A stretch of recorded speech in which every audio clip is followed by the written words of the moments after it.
This equation is a little bit different because we have a x cubed, but we don't have 4 separate terms, we just have 3. So factor by grouping is out.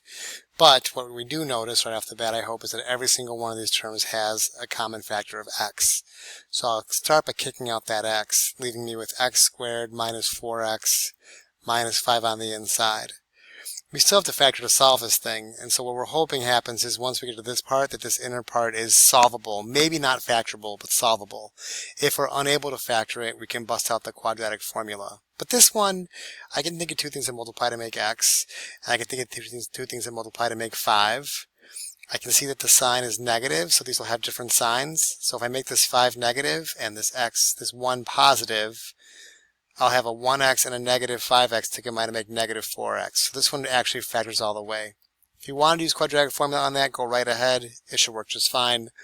Now that I have this in factored form, I'm going to take each factor, set that equal to 0, and figure out that the answers are going to be, well, whatever makes this 0 is x equals negative 1.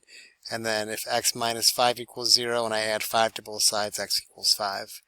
The strange one is this one. People always get confused about this one. But I basically need to set each part of these equal to 0. When I set this equal to 0, I get this answer x equals 0 as well.